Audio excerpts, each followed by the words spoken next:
নমস্কার, আমার রান্নাবান্না চ্যানেলে আপনাদের স্বাগত। আশা করি আপনারা সবাই ভালো আছেন এবং সুস্থ আছেন। আজকের রেসিপি হচ্ছে শোল মাছ দিয়ে সজনে ডাঁটা আলু দিয়ে মাছের ঝোল। এখানে আমি একটা বড় শোল মাছ কেটে ভালো করে ধুয়ে নুন হলুদ মাখিয়ে রেখেছি। এখানে আমি দুটো আলু মিডিয়াম সাইজে কেটে রেখেছি। এখানে কাঁচা লঙ্কা আদা রসুন বেটে রেখেছি। এখানে একটা বড় টমেটো কেটে রেখেছি। এখানে 3টে সজনে ডাঁটা কেটে রেখেছি। চলুন গ্যাসে কড়াটা বসিয়ে দিয়ে তেল গরম করার জন্য। গ্যাসে তেলটা গরম হয়ে গেছে, এবার আমি মাছগুলো ভেজে নেব।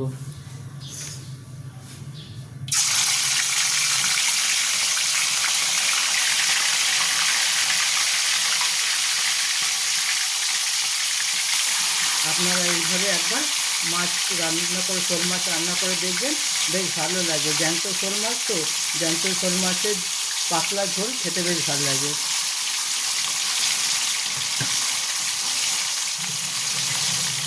আমি এইগুলো এক পিঠটা ভেজে নিই, তারপর দেখাচ্ছি।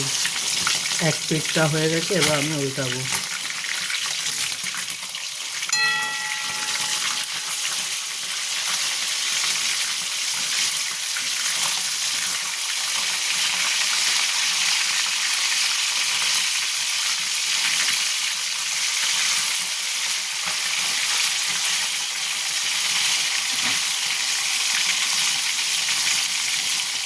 আর এক পিঠ ভাজা হয়ে যাক। আর এক পিঠটা ভাজা হয়ে গেছে, আমি এটাকে তুলে নেব।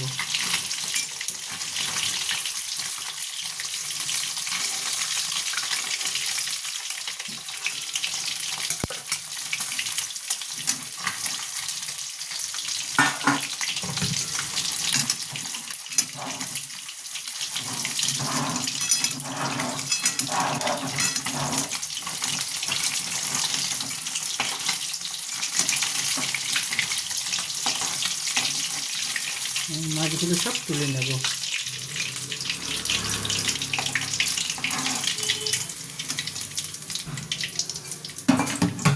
এরপর আমি বাকি মাছগুলো দেবো।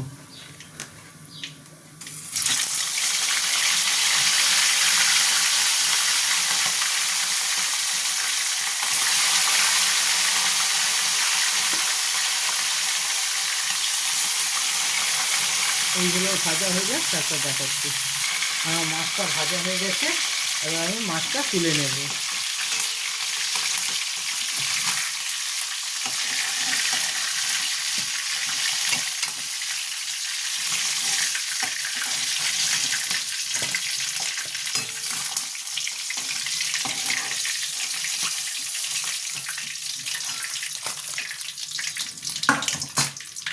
এরপর আমি জিরের ফোড়ন দেব।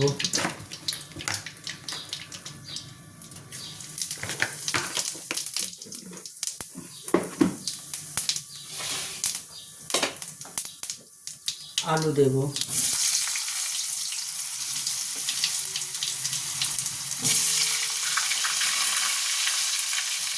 আলু দিয়ে একটু ভাজবো আলুটাকে।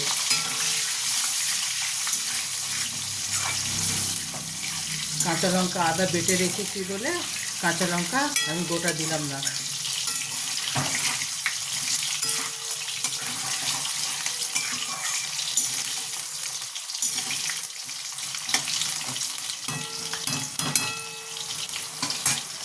আমি পরিমাণ মতো নুন দেব।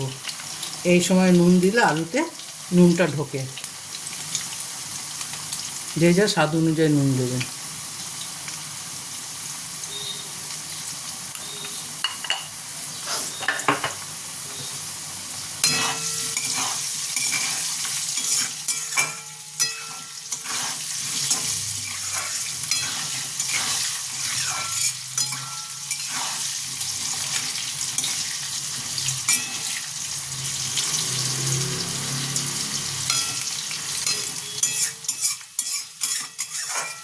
আপনারা শোল মাছ এইভাবে একবার রান্না করে দেখবেন, খেতে বেশ ভালো লাগে। শোল মাছ জ্যান্ত মাছ তো, জ্যান্ত মাছের স্বাদই আলাদা। যে কোনো জ্যান্ত মাছ আপনি এইভাবে পাতলা ঝোল করে দেখবেন, গরমকালে বেশ ভালো লাগে। একটু পাতিলেবু নিয়ে নেবেন, আর কোনো তরকারি লাগবে না আপনার। এইটাই দিয়ে আপনার খাওয়া হয়ে যাবে মাছের ঝোল দিয়ে।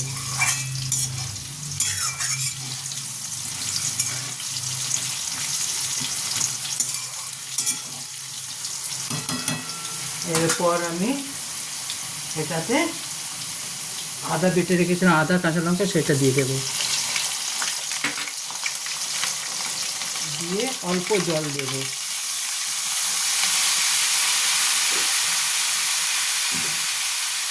নাহলে আদাটা পুড়ে গেলে তেতো গন্ধ ছাড়বে।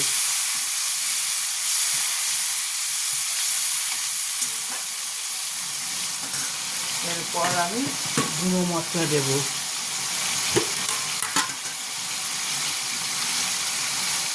হলুদের গুঁড়ো দিলাম হাফ চামচ, হাফ চামচ জিরের গুঁড়ো, হাফ চামচ ধনের গুঁড়ো।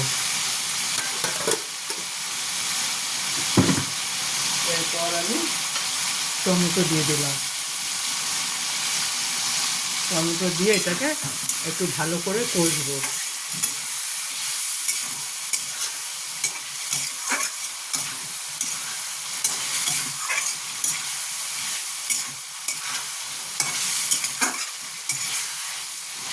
দেখুন টমেটো দেওয়ার সঙ্গে সঙ্গে কি সুন্দর কালার হয়ে গেছে। আমি কোনো গুঁড়ো লঙ্কা কোনো ব্যবহারই করিনি, কারণ আমি তরকারিতে গুঁড়ো লঙ্কা ব্যবহার করি না। দেখুন আমার তরকারি কি সুন্দর কালার হয়ে গেছে। আমি সেই কারণে বলি এই গরমকালে আপনারাও গুঁড়ো লঙ্কা ছাড়াই ব্যবহার করুন কাঁচা লঙ্কার তরকারি, শরীরেও ভালো থাকবে, কোনো ক্ষতিও করবে না।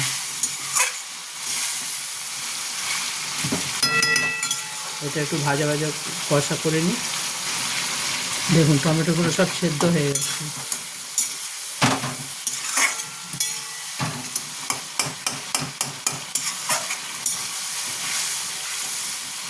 এইভাবে কষতে কষতে আলুও সেদ্ধ হয়ে যাবে।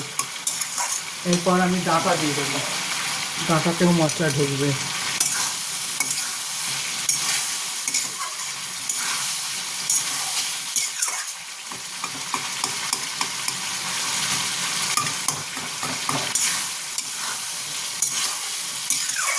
আমি চেষ্টা করি আপনাদের হেলদি, যাতে শরীরটা ঠিক থাকে, আমার ভাই বোনের শরীর যাতে খারাপ না হয়, আমি সেইভাবে রান্নাটা দেখাই। রিচ রান্না তো অনেকেই দেখায়, কিন্তু আমি চেষ্টা করি যে হেলদি রান্না দেখাবার জন্য।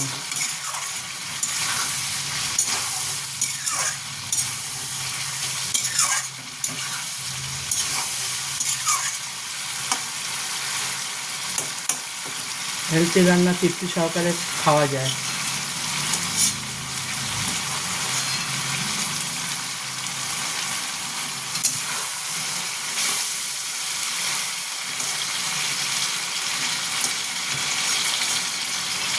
আমি রান্নাতে পেঁয়াজ খুব কম ব্যবহার করি।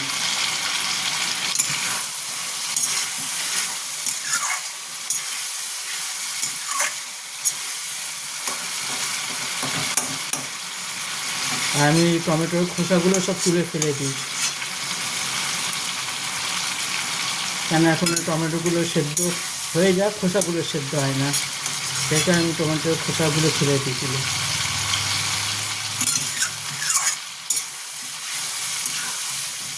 দেখুন আমার এরকম কষতে কষতে আলুগুলোও সেদ্ধ হয়ে যাবে, সজনে ডাঁটাও সেদ্ধ হয়ে যাবে।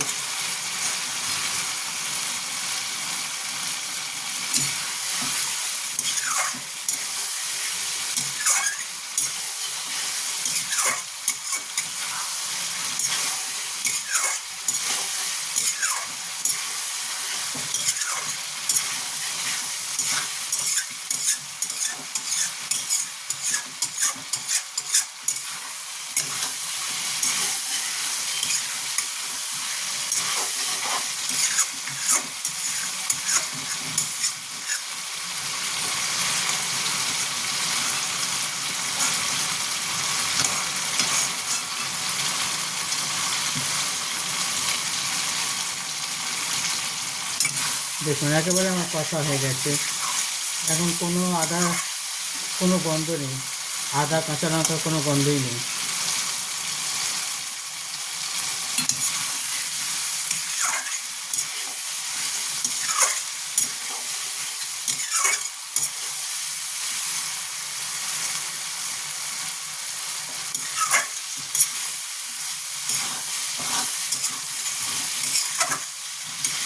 এরপর আমি জল দেবো, পরিমাণ মতো জল দেবো, বেশি জল দেবো না। এটা আমি বেশি ঝোল রাখবো না, এটা আমি অল্প ঝোল রাখবো।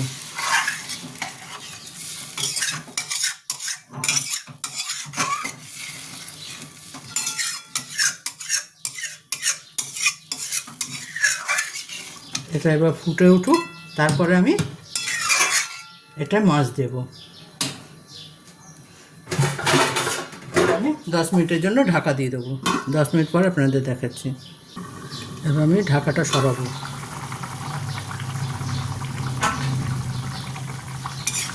তরকারিটা ফুটে গেছে, এবার আমি এটাতে মাছ দেবো।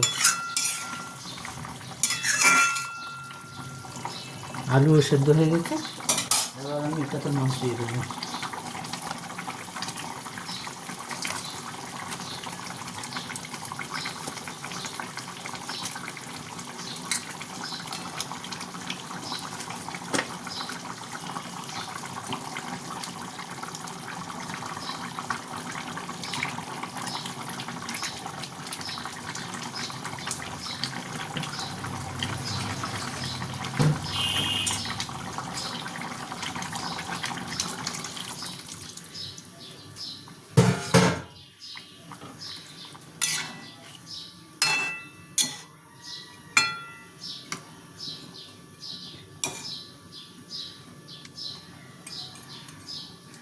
এরপর আমি ধনেপাতা কুচি দিয়ে দেবো।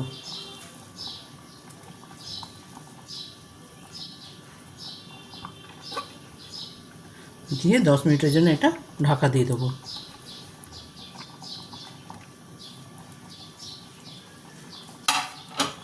এটা আমি 10 মিনিটের জন্য ঢাকা দেবো। 10 মিনিট পর আপনাদের দেখাচ্ছি। এবার ঢাকাটা সরিয়ে দেখব। আমার শোল মাছের তরকারি একেবারে রেডি। এবার আমি এটাকে নামিয়ে নেব। এবার এটা আমি নামিয়ে নিচ্ছি। দেখুন আমার শোল মাছের তরকারি একেবারে রেডি। আপনারা এইভাবে একবার বানিয়ে দেখবেন, কেমন হয় আমাকে কমেন্ট করে অবশ্যই জানাবেন। আমার চ্যানেলটা দেখার জন্য ধন্যবাদ। আমাকে সাপোর্ট করবেন, আমাকে সাবস্ক্রাইব করবেন। আমার চ্যানেলটা দেখার জন্য ধন্যবাদ। Thank you. ভগবানের কাছে প্রার্থনা করে আপনারা সবাই সুস্থ এবং ভালো থাকুন।